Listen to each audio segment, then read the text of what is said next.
I think we're good. I'm just kind of getting some notes down, getting ready, and yeah, I appreciate you being here. Technology is working. Okay, so it's good. The recording paused. Recording was paused. All right, so last year just Hey, how are you doing? Very nice. Did y'all get your smartphone? Yes. We just got ours. Yeah, we were. Yeah. Same. When was the day they were due? Friday. Today? Yeah. Oh, man, she's just- Okay, so what I can do while you're doing stuff is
This my favorite kind of apple.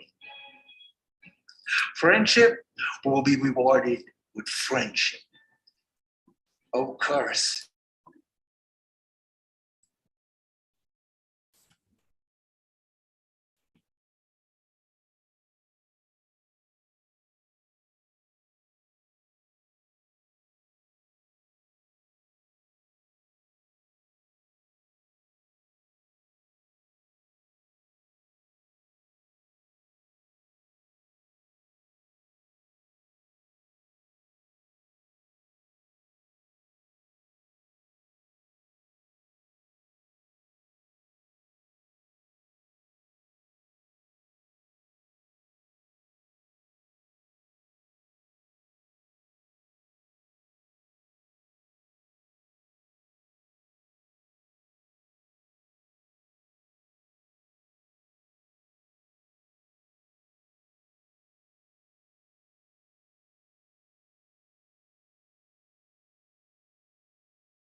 Head of state.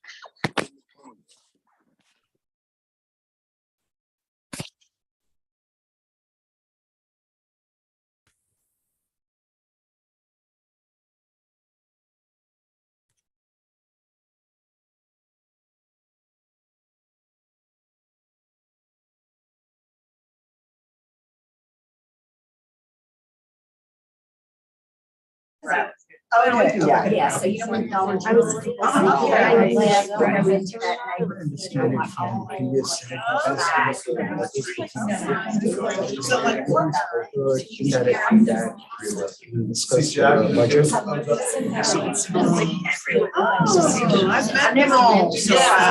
yeah. Great, yeah. I think you can go. And I would, turn at the Midway Van Zandt. And go around and then we'll do like three, and there's a subdivision. Okay, so you go past, you got, you cross 78. I know that. Okay. Is that on the left? Just one moment, folks, we're getting the technology worked out. Okay, so you know where Greystone is, you know where the little station is.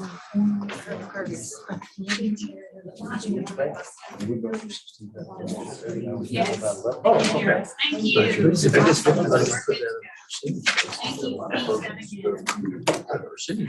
All right, just getting started. Our technology, we hope, is working. just to note that the room is mic'd, so when you make comments, you can hear it, they can hear it. But if you want your beautiful faces to be seen, you'll need to come forward and speak from this location so people can see who's talking. So I'm excited to welcome you to our first meeting of the academic year. Thank you all for coming and thank you online for joining us. This is our first attempt at a hybrid meeting and I hope it goes well. We'll find out. But I wanted to make sure, you know, that the second pandemic we think about in my field is mental health. And one of the challenges to mental health is not having choices about some of the things you would normally do. This format allows for choice. And I know some of you have felt like you were restricted in your ability to meet in person. So now those who want to meet face to face are all here with your shining, beautiful faces. And those who need to meet online, we're grateful that you're joining us in that way. So we're going to do this year and hopefully it goes well. So thanks everybody for bearing with us as we work through it together. We're going to now have our roll call. And that's going to involve those present staying here. And those online, we ask them to signify they're here too.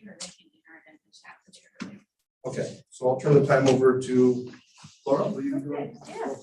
And my apologies if I mispronounce anyone's name. So I'm going to start at the top here. Bamford. If she's not online, I'm here. I'm Greg Payne. Okay. Are you a senator though? We need to know if we have. I am not. I'm Okay. just your probology. So proxies are not. Right. So for a quorum, we need 50% of senators. Right. So thank you for coming. No problem.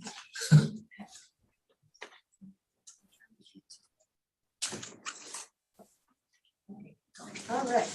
Barrett. Barrett?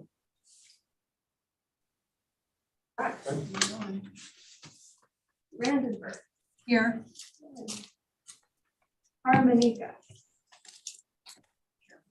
Come on. My apologies. Monica. Okay. Karma. Okay. Chambliss. Here. Chen. Here. Corley. Here. Croft. Here. Davis. Here. Deweese. Duck. Here. Here. Edelman. Here. Edelman. Here. Urban. Here. Evans.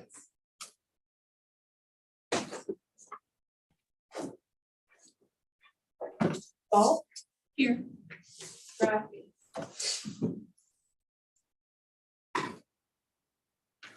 Green. Here. Green again. Kimberly Green. That's me. Katie Green.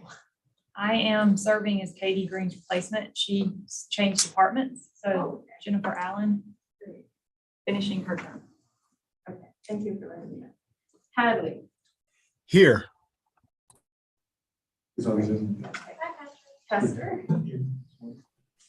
Yara Pazmino. Here. Khan. Yes. Nice. Here. Thank you. Did I pronounce that? Great, thank you. Kramer.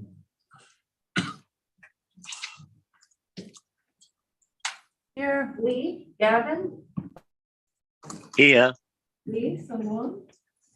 Here. Lu Yanzun. McKinnon. Here. Mason. Mason. McClenny. Here. McLean. Here. Oliver Parker. Here. Overfield. Here. Richter. Here. Riker. Here. Roberts. Here. Rollins. Here. Scullen. Here. Shepherd. Here. Shin. Here. Schumer. Snipes. Here. Swift, Here. Sykes, Here. Talbot. Van Valen, Here. Weber, Here.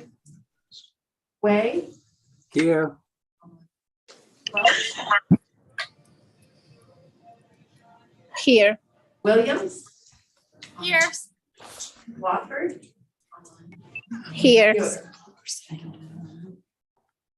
Yoder here. There's a replacement for Welch. There's a replacement for Welch. She's no longer with West Georgia. Yeah, Kelly Dyer, I'm the new senator from nursing. Thank you. Good, got a quorum?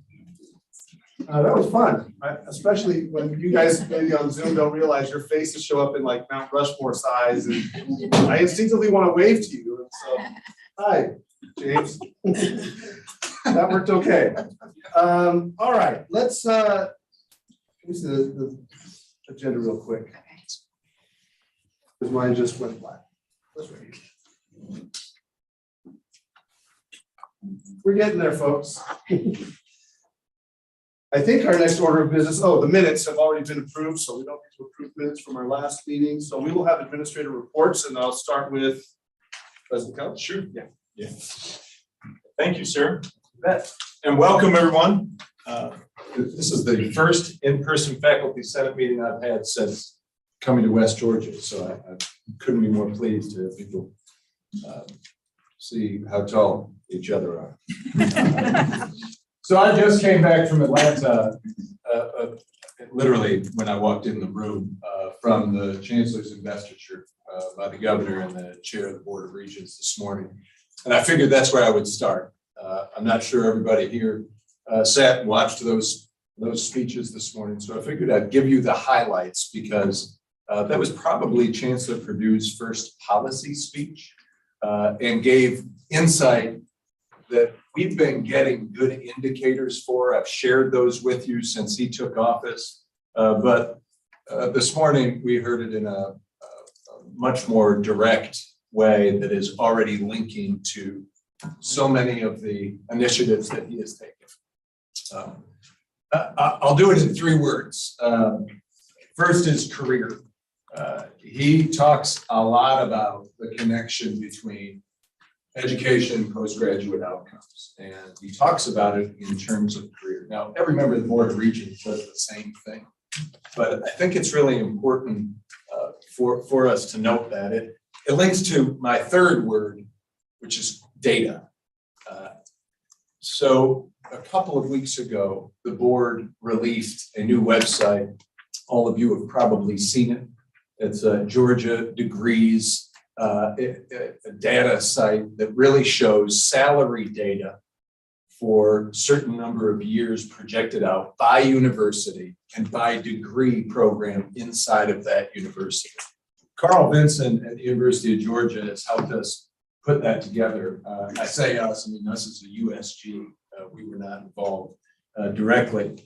But I say that because that is emblematic of the type of measuring stick that's going to be used for the 26 institutions of the USG. Now that is a consumer-based metric, right? It gives consumers information that they can use to make decisions about their own educational pathways. The way the chancellor talks about it now, though, you can anticipate that type of measurement, not just in terms of salary and career projection, but other variables like that, similar to the college scorecard that comes out of the Department of Education for the United States, will be major sources of focus for the Board of Regents moving forward. So career becomes something that we have to make certain that we're connecting the dots on, not just for students, as I know so many of you are, but we have to do it in visible ways to show that institutionally we have those structures in place to make certain that no student slips by. The last word I'm going to use, career and data, is one that he very prominently used, and he asked us to make sure that we share, because it is it settles an argument for higher education, at least in the course of my career. He used the term customer.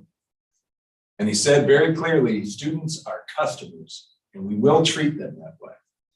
Now, when I say that, I don't think he intends, and I have in all of my conversations, never gotten the impression that he means somehow the customer is always right, because it's not the way it works in education.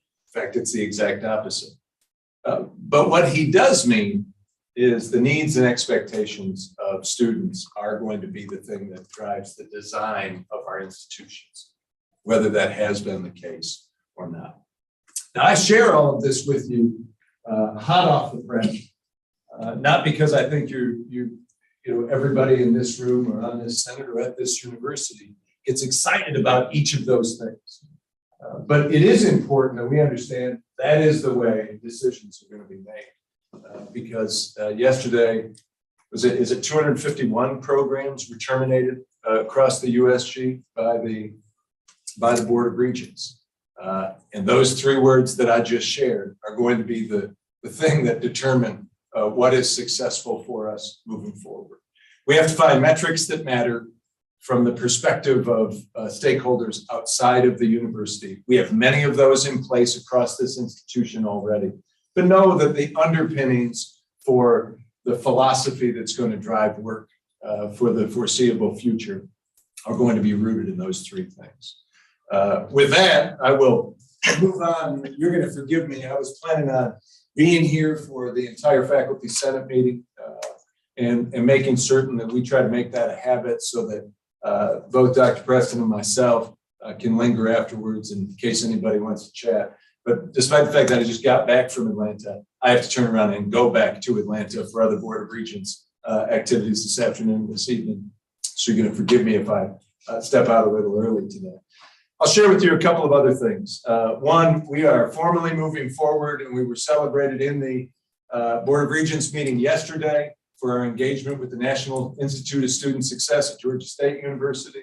I think for those of you familiar with the work that Georgia State University has done over the last 10 years, it is probably the best in the country in terms of creating a student success infrastructure where all of the obstacles that you can add up in a human being's life do not get in the way of them graduating from college and being linked into the world that comes after that. I'm proud that we are in the next cohort. We're going to be going through the diagnostic.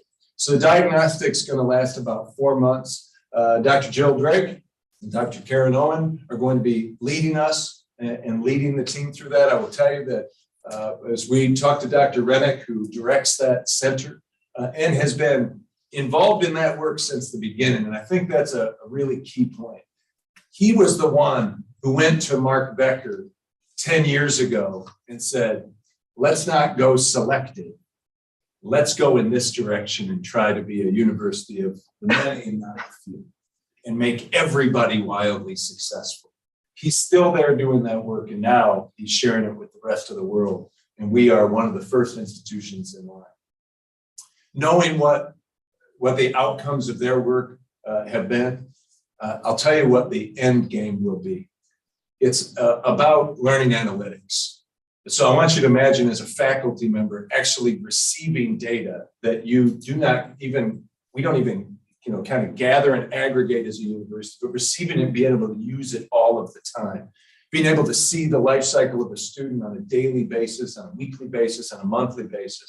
That lets us know where maybe we went wrong in class or where somebody else is going wrong or something else is going wrong throughout that student's life cycle. I love the reference to mental health because part of the metrics system that exists in there is tracking on things just like that. So we know when a student is in distress and they got visibility of it across the institution. It will also eliminate a lot of administrative steps in a tremendous number of functions. Most of the obstacles that we find students encountering in navigating a university are things that we invented and we thought they were good ideas. But when they have to receive them, all of a sudden it becomes just challenging to navigate a complex institution like ours. Georgia State's not going to make us work for 5 years to figure out how to navigate through the obstacle. They get to give us the answer. So that 4-month diagnostic is going to tell us a lot about the institution. And then it's going to allow us to very quickly pivot toward processes that work for students in really meaningful ways.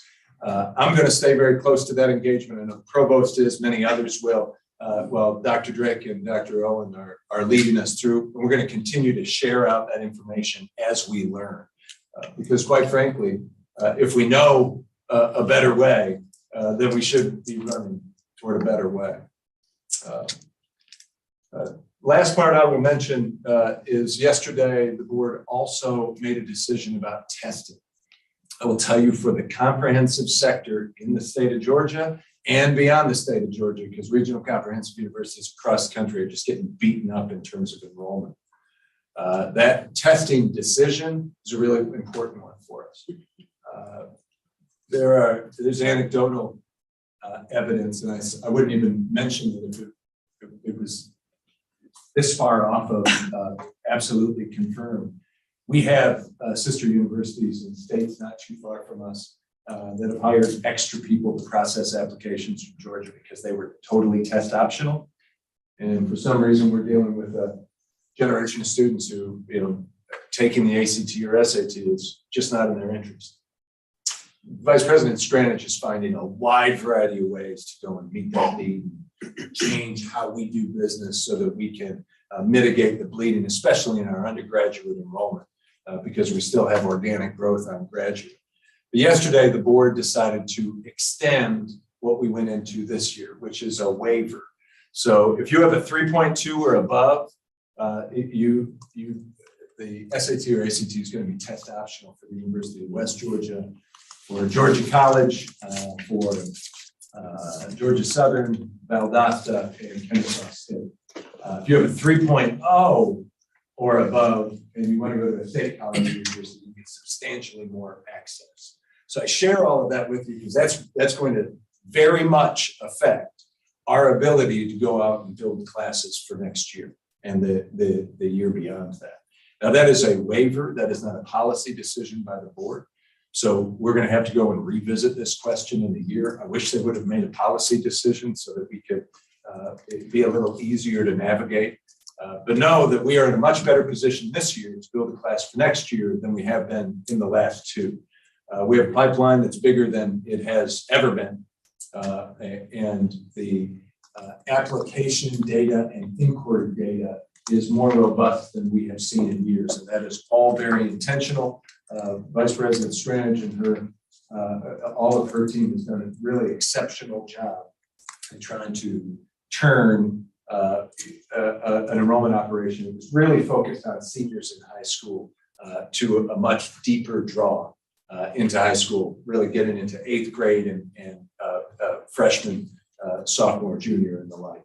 I would also know that we have to focus in on transfers in a way that we haven't, and the chancellor is very much endorsing that transfer pathway. I had a great conversation yesterday with the president of Georgia Highlands, who just came from a 2-year institution in Alabama. His interest is, how can we marry those two institutions together? How can we make it so that it is really easy and almost expected that students come to Georgia Highlands and matriculate into the University of West Georgia? And he and I are sitting down for a meeting in short course to talk about that specifically. With that, I'll say one more thing. I can't take questions, right? Or can I? I can't. We've got time. It's up to you. All right, great. So I want to thank those of you who are, I've seen so many faculty members attending stuff. It's been great. And for those of you who have, thank you for doing it. It is great to see people supporting students at a soccer game or volleyball or at the faculty show for visual art, where you had faculty members from across disciplines.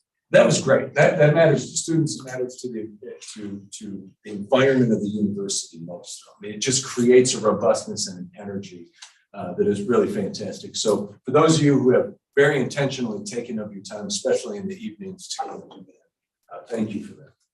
With that, I'll take any question on any subject. Please. Yeah, you said there's a waiver now in place next year for testing. Can you let us know if there's any pushback or concern about going with this model permanently? Is that why it's a waiver and not a policy Yeah, decision? there's that's a very polite way of putting it. There is a very robust debate. And we as presidents, we get a chance to participate in some of that debate. That debate is really among the Board of Regents and education policymakers. And it's not a debate that's just happening here. There's a lot of states where they're sitting and trying to evaluate that. And bear in mind, we came off of an economy in higher education where everybody had to take these entrance exams. So they must be really valuable for every level of student. I did my PhD at Wayne State University in downtown Detroit. At the undergraduate level, we had incredible graduate programs and medical school and law school. Undergraduates, we want you to come and try, right? It was really trying to open it up so that we didn't have blinders on, right? That model makes sense in America, in my view. But that is not the economy that we're dealing with in Georgia, where we have a tiered sectored system, similarly to the way California works or Texas. So it's going to be a policy decision. I don't know where it's going to land. I'm grateful that we have the waiver because the alternative was we're going to go back to every single student has to take an ACT or an SAT. And you'd be shocked at the number of students who just won't take the test. If we offer to pay for it, they won't take the test. If I offer to drive them, they just won't take the test. And that's a different student than we dealt with before. Does that answer that question? It does. It's going to be. I wanted to know if there was a debate going on about the pros and cons. Yeah, and if you have, look at it, that's going to be a debate that goes on for the course of the year. Many of you have expertise in that area. If you want to share, I am happy to take those arguments with me. It is not a decision that I'm going to make. It is a decision by the board, but a very, very robust debate right now. Others?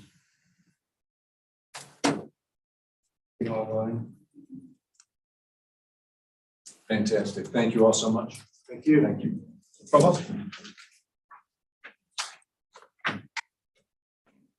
Great to be with you all this afternoon.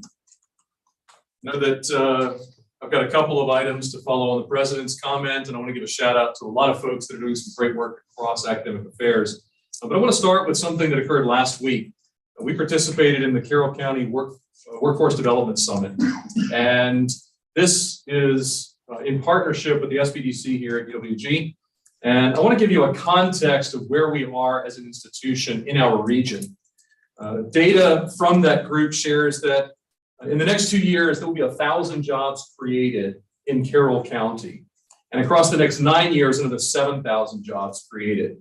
The population projection in this region, in Carroll, Coweta, and Paulding, is expected to grow by 2050, which seems like a long way off. But if you're like me, 2022 seems like a long way off at some point, right?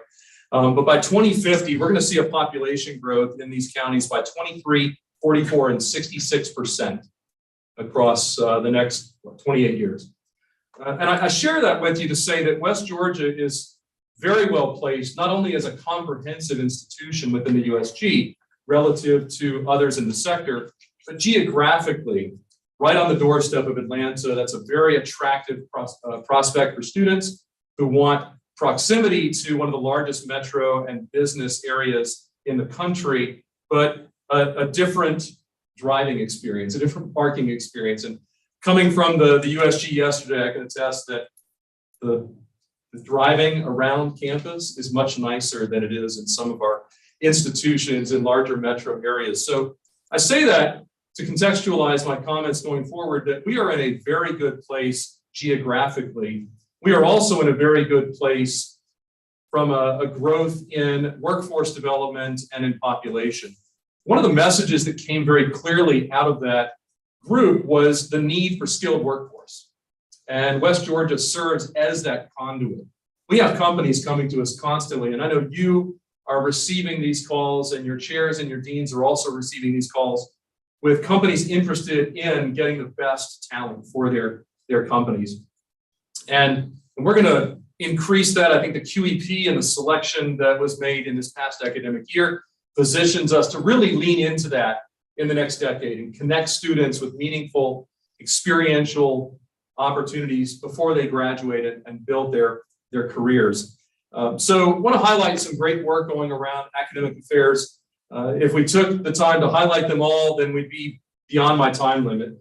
Thank you, Dr. Reber, for giving some of the time to the Faculty Senate meeting today. But I want to highlight a couple of these in particular. Next week, the history program is hosting a Forgotten Pandemic talk. And what I love about this is that it links today with 100 years ago. And that's a fantastic opportunity to contextualize not only the continuity and the value of history and the value of our academic programs, but it makes it meaningful and relevant to what we're dealing with today as well. Dr. Hong and students worked on a Carrollton community map.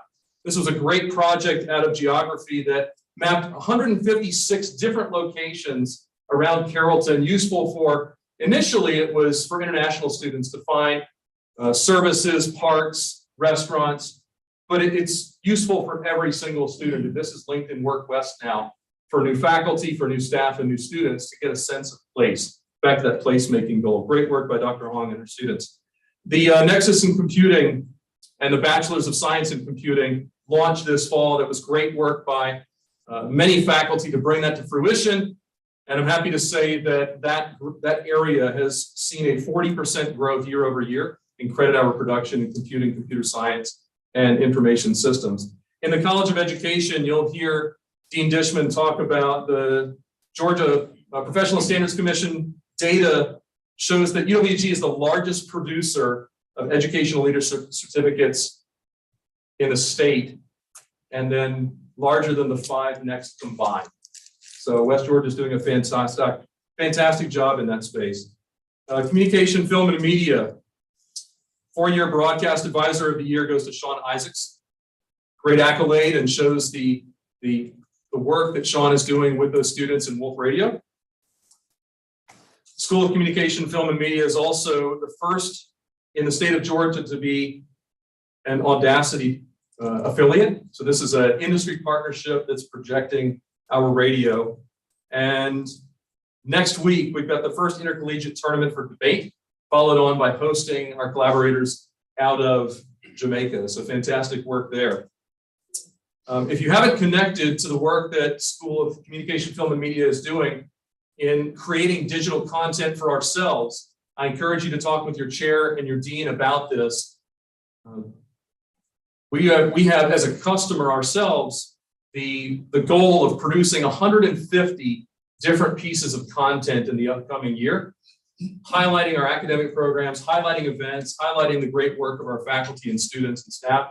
And so please reach out to those faculty, and they're happy to work with you on, as an example, we've already got 9 promotional projects going, highlighting physics, the Fall Showcase, Georgia Legislative Internships, the Masters in Crim, and also the Spark program out of the College of Education. So great highlights. I still read, but not everybody reads. They're looking for videos that are no longer than 40 seconds, right? This is the TikTok messaging in the world that we live in. So creating short video pieces that are going to get our message out reaches an audience, a younger audience, and we need to be driving towards that. And Com Film and Media is doing a great job of that. Out of the University College Washington Monthly just rated West Georgia as the best college for student voting honor roll. We're on that 2022 honor roll for colleges that support student voting, and that's pretty darn important. So fantastic work in that space. And in nursing, the building that we're in admitted the largest cohort into their BSN program this year, which is up by 25% from 3 years ago. So great work in growing nursing, and that is such an important area. Finishing off, Richards College of Business, #1 online MBA in the state of Georgia by US News and World Report. It's a fantastic accolade.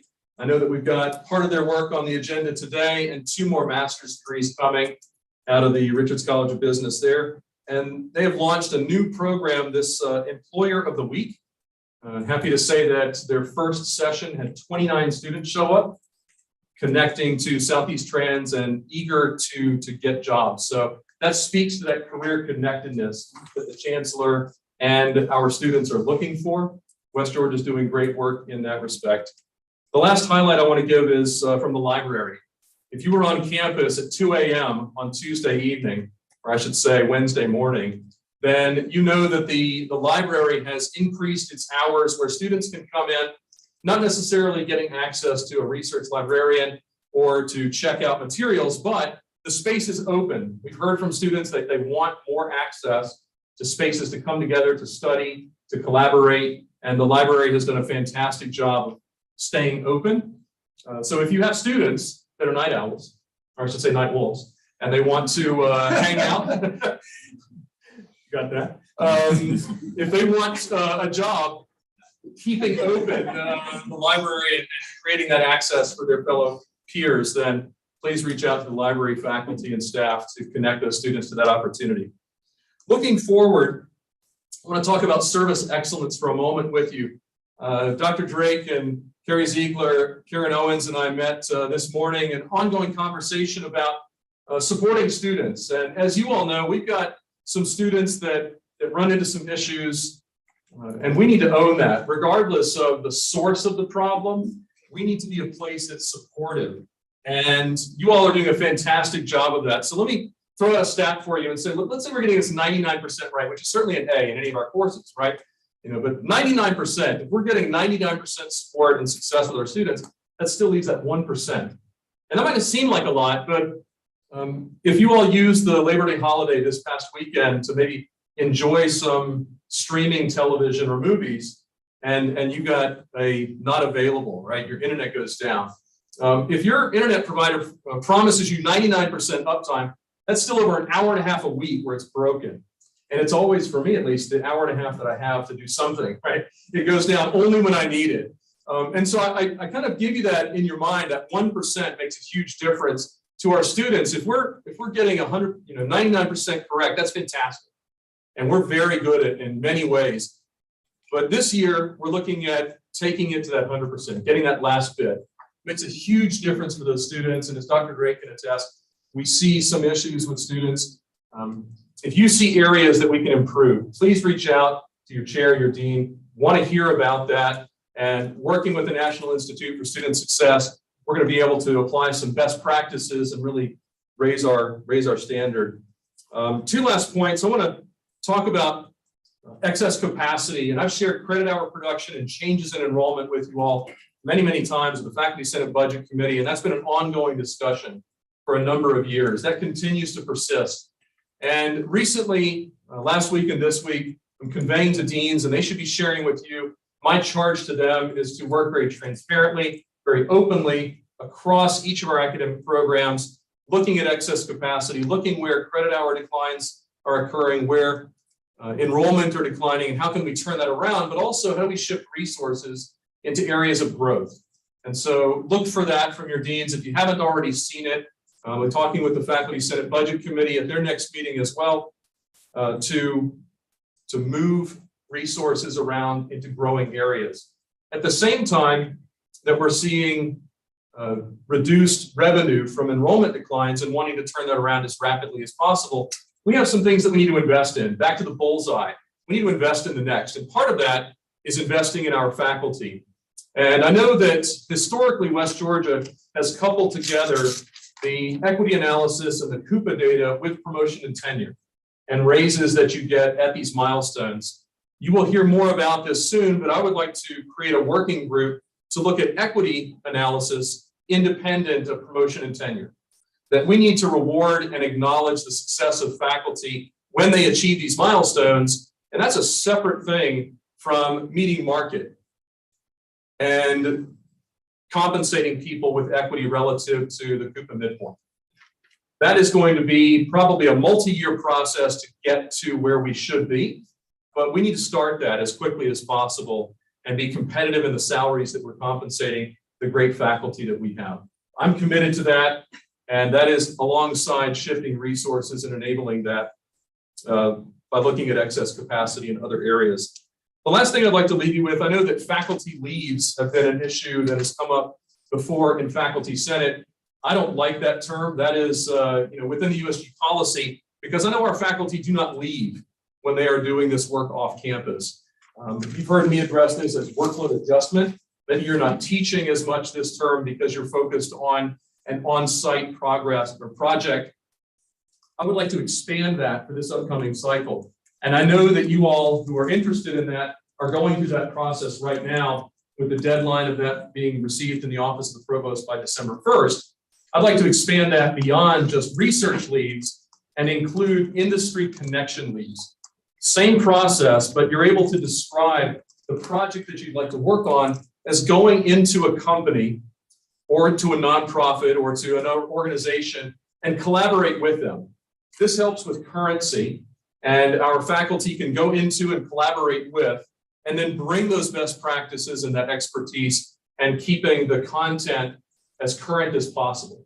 So beyond just research leaves or research workload adjustments, to use a better term, be creative in thinking about other opportunities that are available to you and your connections, reaching out to companies and saying for a semester or for two, I'd like to work with you. And then we'll work out the details of the financials of that, but happy to answer questions on that or anything else. But I did want to put that in your mind as you're looking towards this deadline later this semester, the opportunity to really broaden how our faculty can not only connect with research opportunities, but also industry expertise, and then bringing those experiences back very closely tied to our QEP. So again, thank you for excellence. Some of the highlights that I provided, fantastic work. Happy to answer any questions that you might have. If I can start actually, please, Shelley, real quick, because I had one particular question that's Thank you. come from several folks about P&T guidelines and PTR and timelines. So if you could address that. Thank you for the reminder. Yes, so just spoke with Dr. Irvin, Dr. Khan about the update on that. So PTR and P&T updates in the handbook, we submitted those earlier this calendar year. Thank you for the work that everyone involved in that. It went through shared governance here on campus, and I submitted that to the system office for review. There's a rubric that they have created that includes 63 different elements that they're looking for. And prior to me submitting, I had gone through and validated that we had addressed each of those elements. We've now received feedback, hot off the press, similar to the president's comment, just late last night from Stuart Rayfield, that there are about 8 areas on that rubric that they would like us to address in more detail. I feel confident that any edits are very minor. We're not going to rework the whole thing. As an example, and then it was administrative review alongside PTR and P&T updates. One of the elements was, do the deans annually evaluate department chairs? We have that implicitly in there, but then the comment from the feedback was that we need to put that in there explicitly.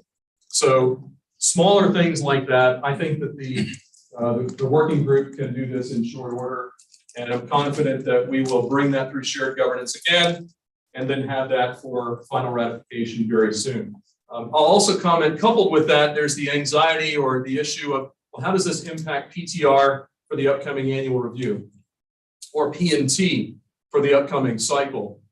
I want to guarantee, as I've said before, that anyone that is currently in process for promotion or tenure, that are submitting their materials now and going through that, we will use the existing non-modified version. And given that this has not been ratified yet, we will continue to do that for promotion and tenure in the upcoming cycle. The goal for PTR that the system office has asked of us is that we complete all of this by October, so that January 1 and the upcoming PTR and thereafter will use the new measures, the new cycle of 1-year review. I will remind folks that the old PTR had really a 10-year time window. It was 5 + 5. The new assumes a 5-year review, and then if there's remedial action necessary, it's a 1 year + 1 year. So it's not reducing that down to a 1-year review. It's really reducing it down from 10 to 7 to give you some assurance that this is not as large a change as some others might think. Does that answer the question? Yeah, before I get to Shelley, and then there's one online. Yes. Just okay, real quick, follow-ups on that specific, unless yours was on that topic, Shelley. I have a follow-up and another. Okay, so let's do a follow-up on that specific topic and then go to any new questions that might be there. Certainly. So once it's all approved, then programs have to go and revise their documents, and then that has to all go through the approval process through you. So will there be a timeline given to us so that we can get committees working on that? So the answer is yes, right? You're correct that university guidelines should be established first, and then college and school and the departmental guidelines can follow suit.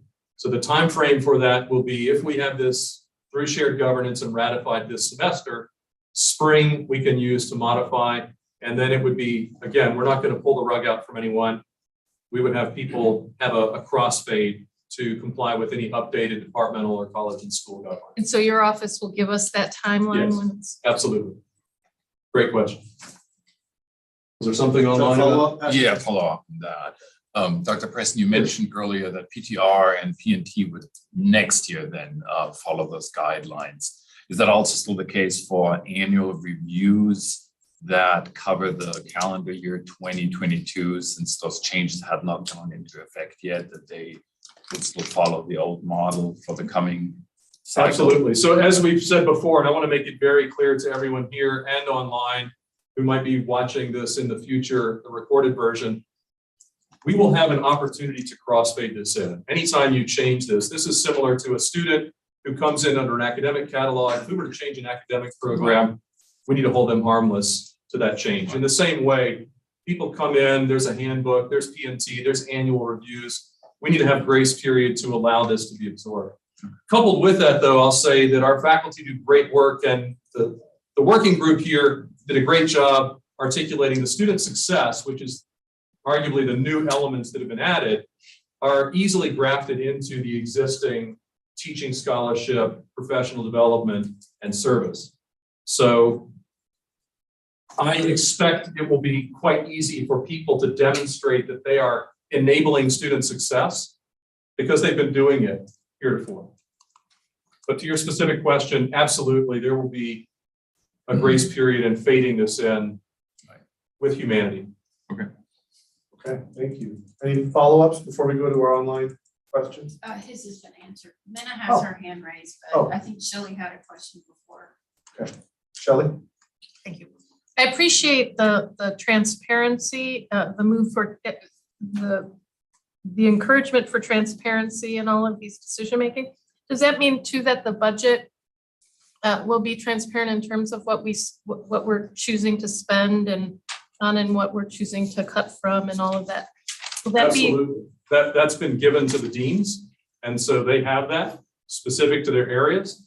You mentioned this idea of cuts, so as we're moving funds from one area to the next, we're sharing those ideas with the deans as well as with the Faculty Senate Budget Committee.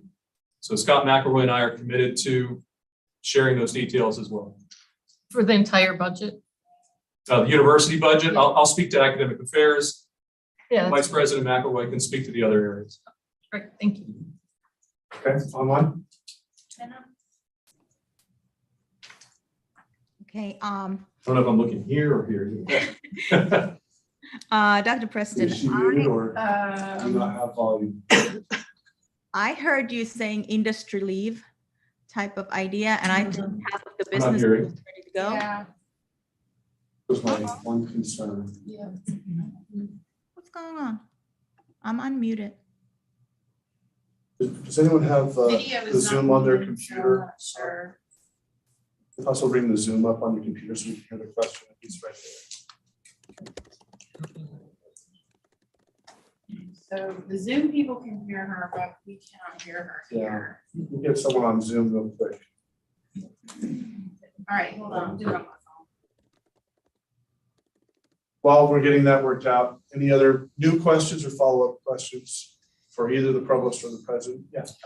I did have a question on your comments on leave versus readjusted or workload adjustments. So I understand, I think what you're saying about faculty don't really leave in the sense that they're not like completely disconnected from what's going on campus. But more specifically, let's say I have a semester where I want to follow like a fellowship call to work at a library somewhere, in another country or Sure. somewhere else. I would technically be gone physically, right? I just want to clarify that that's still, Yes. that's still encouraged. That's a great point. And it's very nuanced, right? I understand. And in the past two cycles, I fully supported people going on site and not physically being present. Right. But there's an optics here. In the public sphere, the idea that faculty leave and they're not working. I'm trying to combat that misconception. Okay. You all are doing fantastic work. If you're off-site, out of country, wherever you are, you're working, you're doing research, you're bringing that back. I only take issue with that word leave. And I recognize that you are physically distant. Okay. But you're still a part of West Georgia. Right. And that's why I try to use a more nuanced language there. That's what But I thought you absolutely, meant. if anyone has opportunity to go on site, to do ethnographic research, to do on-site archaeological research, whatever it might be, that is, you need that proximity. Absolutely. That is very much still an option. Okay, we have minutes. Can she type it in? Oh, thank you. Yeah, so you should be able to see Yes. it there. When might we expect more information about the industry lead, College of Business faculty could be interested in this option? Absolutely. I'm going to convey that to the deans and then they can share that out. I share that with you so that your minds can be percolating on different options there. So no later than next week, more information will come out about that. Yes. Is that still on like a 7-year cycle or for leave? Yes. So the question is 7-year. And in fact, this was a topic about a year ago when we addressed this. Initially, the USG policy on research leave is once every 7 people are eligible. Workload adjustments are eligible at any time. So if you come up with an opportunity and we can cover classes and we can serve students and we can make West Georgia better by providing this opportunity, there's no minimum time between these. Would this be a real quick one? Would this be a matter for the FDC to work on putting into the faculty handbook as policy so folks will know where to go to understand this fully? I'm happy for that to be taken Seems up. reasonable to me. I think it would help just so there's a clear message. Yes, for the whole university community. That's a great point. We'll follow up with that. Okay. Go ahead, Lynn. Yeah, that was basically my question is, I don't see any forms or information on this attached to the Provost website. So how are we to understand the process of leave, except as it's mentioned in the faculty handbook and the access to the forms and procedures? So first version of this will likely follow the research leave process. You're just articulating, instead of focused on research, you're focused on an industry partnership. Right. But I welcome the FDC and the collaboration to make this very clear to anyone who's interested. Right, but that goes through the research leave procedures and forms as well. I don't know where those are located. Some clarity about where those are physically accessible, that would be helpful. I will follow up and put this perhaps in the minutes with a hyperlink to those documents. Thank you. Thank you. Okay. Thank you all. Thank you both, President Kelly and Provost Preston, very helpful, and I appreciate you taking time for questions as well. We're going to move on the agenda now. We don't have any official items of committee report, so I'm going to jump into our just general information updates, and there's not a lot here. I just wanted to make sure of a couple things going forward for this year. First of all, a reminder, the website is the chief source of information for everything about Faculty Senate. So obviously dates and times for meetings, both for the Faculty Senate and for committees, but also policies and purview of responsibility for each committee. And when you have questions that come up from faculty or you have your own questions and you're thinking that they might need to become an item of discussion for a committee, please visit the website, learn about the committees and their roles so you can know where to take that question. I'm happy to receive those emails. I know Dr. Williams received them too, and I'll happily direct you where to go as needed, but it's totally available to you to also find out where a particular question or possible action item needs to go within our committee structure. On that note, just a reminder that senators are encouraged to be not just providers of reports to your units, but also to seek from your units items of information and action that can be brought to the Senate. So I would hope that you are finding a way to get some time on an agenda in your program or department or school, whatever unit it is, that you're getting time on that agenda to not only report on Senate activities, but to ask for items of information or action that you might want to bring forward to the Senate through one of our committees. So if that's not happening, please talk with the chair or director or program coordinator and make sure that you have that time on the agenda for you and you're using it to gather information as well as present reports. Does that seem pretty reasonable? Okay. Last thing on the general information, I just want to have our committee chairs take a moment to just introduce themselves. I think it's really important to put a name with a face and to realize these are wonderful people to whom I'm very grateful for serving in their roles. So I'm going to have each of the ones that are present come up so they can see you on the camera and just briefly introduce yourself and say what committee you represent, and then we'll go to those online to do that very briefly, and then we'll go to our next agenda item. So you start your closest friend, pop up. Help me with where I just kind of where I was, just in that general. Hello, everyone. I'm Michael Hester, and I am the current chair for the Faculty Committee for Diversity and Internationalization. We have already been meeting and wanted to welcome anyone who has ideas that you think would be relevant for our committee. We're happy to accept those.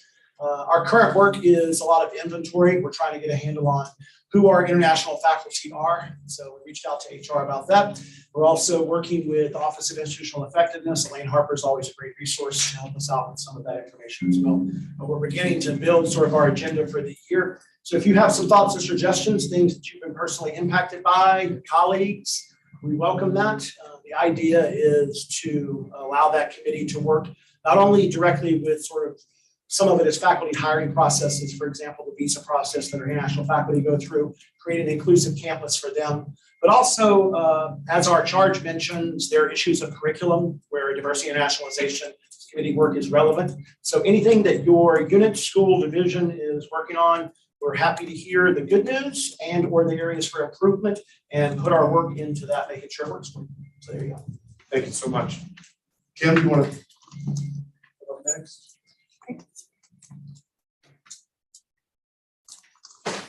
I'm Kim Green, representing the Undergraduate Programs Committee, and our work in the fall is largely just processing, reviewing items for Senate action or information pop up in curriculum, the curriculum changes that come through curriculum. So we'll be handling largely in the fall. Thank you. I think Jamie, will you come up?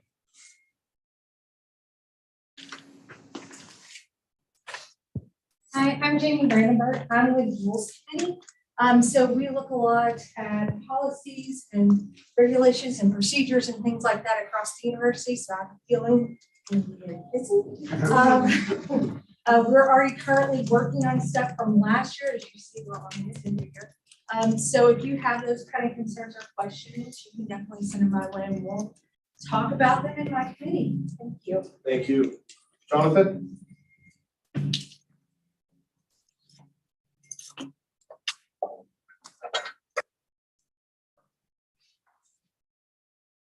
I'm Jonathan Corley. I'm chair of the Institutional Planning Committee. Our purview is QEP accreditation, general institution planning, like strategic plan.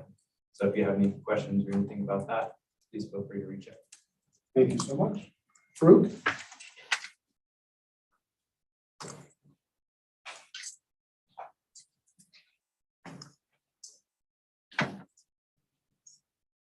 Good afternoon. I'm Farooq Khan. I chair the Faculty Development Committee. And I'll say very briefly, ditto to what Mike Hester said. If there are any items that you want the Faculty Development Committee to discuss this year, please share them directly with me. And I will run them by the chair of the Faculty Senate to make sure that they fall within the charge of the Faculty Development Committee. A quick update based on what the provost just said. One of the items that we will first discuss is the revisions to the faculty handbook under the leadership of the former chair, Dr. Urban. Substantive revisions were made to the faculty handbook, which were then forwarded to the USG. I understand from Dr. Preston that he got feedback just yesterday. So this is something that the committee will discuss. And this will pertain to promotion and tenure guidelines, post-tenure review guidelines, and therefore annual evaluation guidelines for faculty members. Thank you. Thank you. Jason?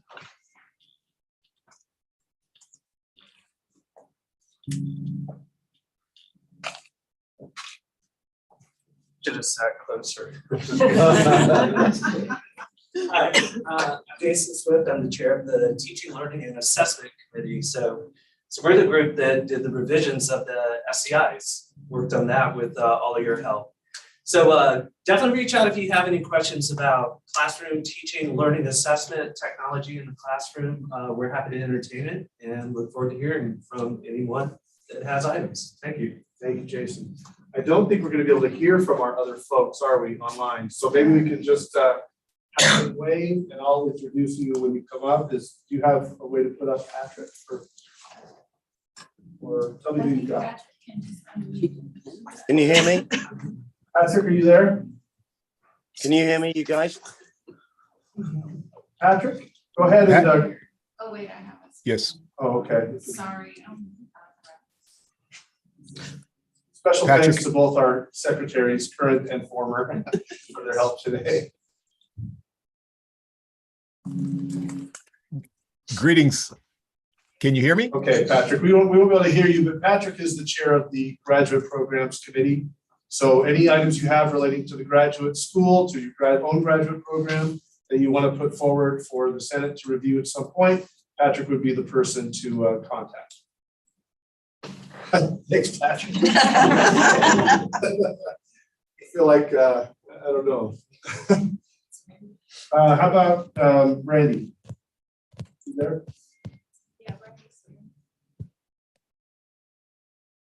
Randy is probably not able to speak either. Try to unmute yourself, Randy, and see if you get lucky. Okay. I think Zoom can hear me, but Does nobody not. else. Okay, Randy's our academic policies chair, and if you have any questions relating to academic policies at any level, typically undergrad, but if you have graduate level academic policy questions, they might be sort of dealt with in collaboration between academic policies and graduate programs. But Brandy and her committee are happy to receive items of request for action or information around academic policies. Thank you, Brandy. Gavin. This is going to be a hard one. I know Gavin likes to talk. There he is. Oh, Gavin, I get to speak for you. How often does that happen? Gavin is our Good, thank you. Gavin is our chair of Facilities and Information Technology Committee.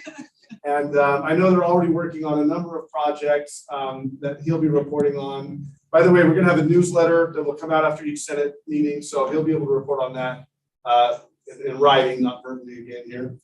But any items you have of concern around the facilities on campus, how information technology is working or not working for you, please bring those to that committee and let Gavin know. Georgina Deweese? You here, Georgina? Here. Can you guys hear me? Hey, Deweese, any chance we can see you? Your face? No, you don't want to. I'm asking too much. Okay. There we go. Thank you so much.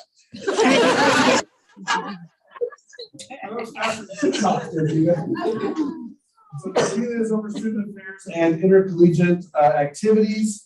And they're working again on a number of items that carry over from last year, and including, I think, esports, which is a fascinating area of growth that the provost is involved with too. So if you have any questions relating to student affairs, intercollegiate athletics, or activities and athletics, by the way, student affairs includes enrollment, as part of its responsibility, and we have representatives from enrollment management. So a number of you have expressed concerns about that over time. Please contact Georgina if you'd like to bring an item forward or at least have discussion. And last, Minna Rollins. Minna has graciously stepped into the role of chair of the budget committee. She did that for us with a very brief turnaround, and we're grateful. And any items about budget that you have, this can be, of course, primarily academic affairs budget, but also the budget committee looks at the university budget as a whole. So if you have questions or comments or items you'd like them to consider, please bring those to Minna. Thank you so much. So, let's see, is that everybody? I think that was everybody. Okay, just a note about our committee chairs. Each of them is empowered to create the agenda for every meeting and to prioritize the items on that agenda. And they're empowered, if I dare say, over any representative, including an administrative representative. That's what they say. So when you submit your items, please be patient, recognize that the chair is dealing with a manifold of items to consider and to weigh in terms of importance and priority. And we'll do that as the chair sees fit. And I will support the chair in doing that so they feel like they're not, undermined in any way. If there is an urgent need that needs to be discussed at a level that, includes me, maybe the provost and others, please let us know and we'll try to deal with that and help our committee chair to prioritize that and focus. But I do want our committee chairs to feel and experience the full power and right of their position, which is to organize and prioritize the agenda. Okay, questions about anything so far on that? All right, we're going to turn the time over to Kim then for undergraduate programs item of business. We have one action item for consideration today. This is from the Richards College of Business, a Nexus program in supply chain management. Nexus is the new 2-year degree that's been set up by the state to fast track people into skills in high demand areas. Supply chain is one of those areas that's been so identified. And this will be the 3rd Nexus program at West Georgia approved. To get this one up and running, the college doesn't need any new resources to get this started. This is a 60-hour program. I don't know how the others have worked so far. If anyone has any. They're all 60. They're all working so far. Any questions?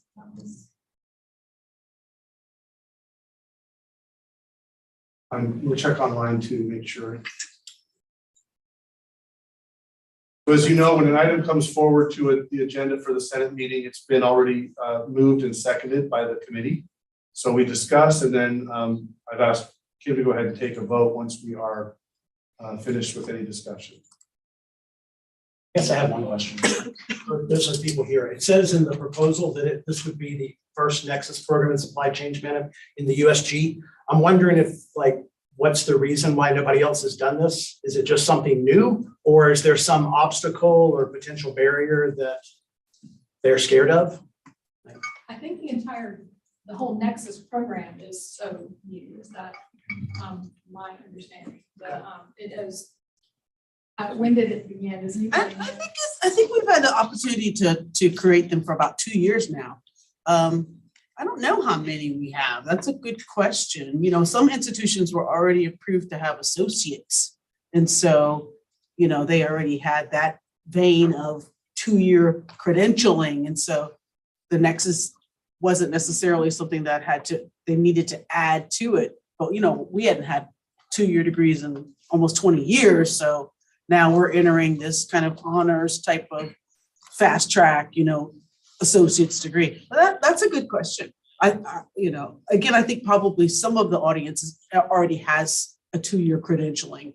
Other than that, I'm not quite sure. You do have to have upper division courses, and you do have to have experiential learning. And, maybe in a field where, you need that course sequence to really be prepared. You can't take an upper division as a sophomore. That could be a barrier, for certain fields. Thank you for the question. What is the success rate of Nexus programs? Are the students getting jobs? It's a new and unfamiliar thing, so is this running into issues? I do not. That data would have to be, again, we've had the opportunity about 2 years, and it's a 2-year program. So I would have to look up USG data on that, but not sure yet. I'm not sure we've had a graduate. I'll comment that the first Nexus in the state was, there's 2. The Georgia Film Academy's got a Nexus, and then there was a FinTech Nexus that was created. FinTech is most recent, and it took a while to get going. The Georgia Film Academy and the Film Nexus has been very successful in placing people. One of the benefits of the Nexus degree is that it does require no less than 3, but it really seeks 6 hours of experiential learning.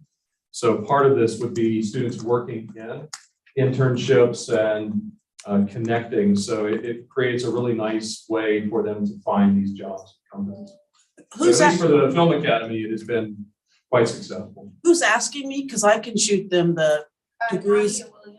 Who? Yeah, I'll send her the degrees conferred, so at least we can know what the, like how many degrees have been awarded. I just have to look on our quick.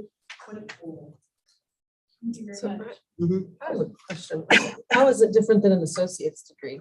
Well, the associates doesn't require the upper division courses. They're not included at all, you know, and then they don't have the requirement for the experiential learning as well.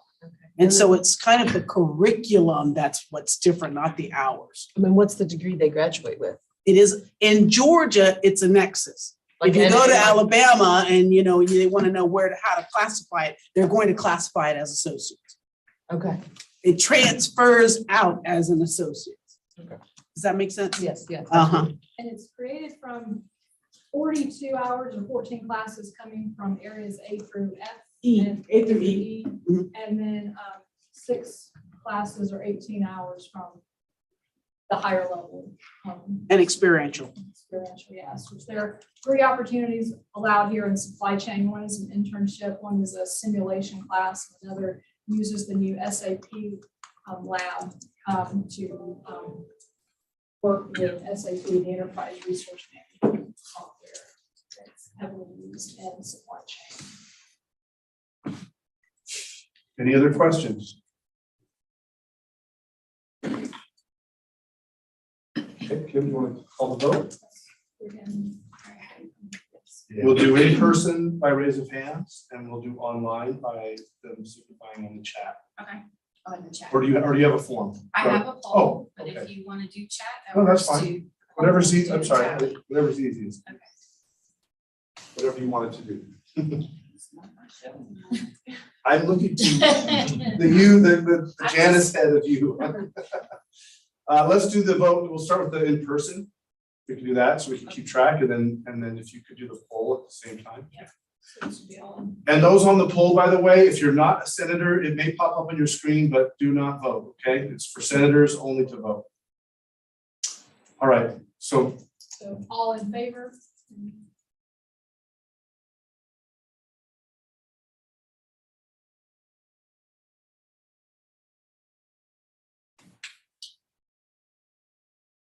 okay.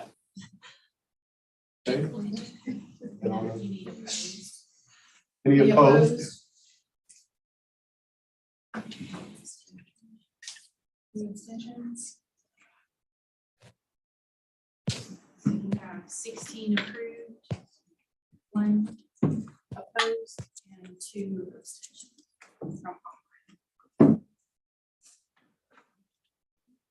Thank you. Well, we're just tallying that up and learning how to do it. Jamie, do you want to? Action item? So this was something that was kind of left from last year. So really all we're looking to do is add some verbiage basically into how we host our meetings. Prior to this, there was no mention of virtual or hybrid format.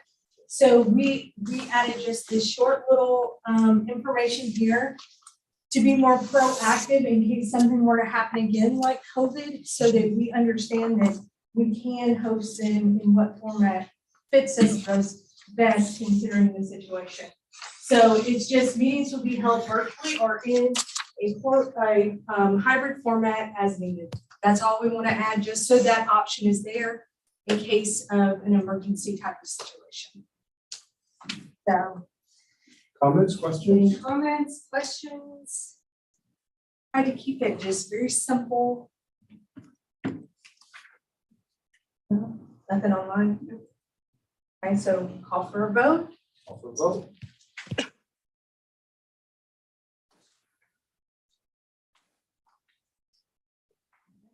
So all in favor?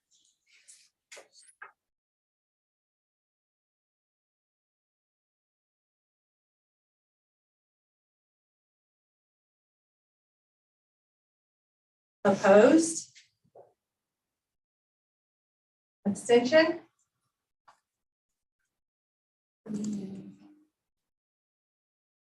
Good. Thank you. We'll look on those two items.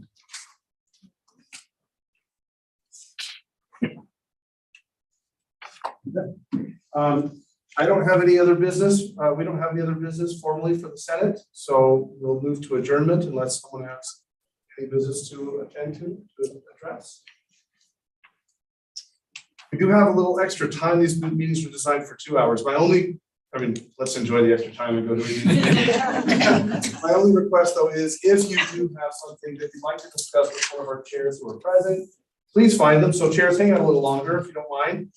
Just so that process of communication from senators to chairs of committees can move smoothly. So take some time if you need to. Otherwise, I'm going to call for adjournment. All in favor? Get up and.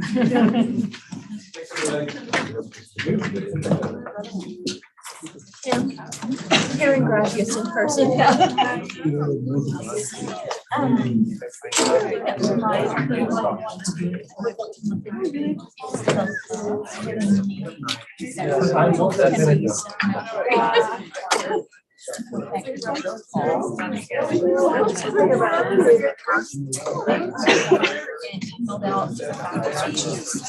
It's already coming out of the teaching program. If you need anything, let me know. I went to their concert. It's always good to see you.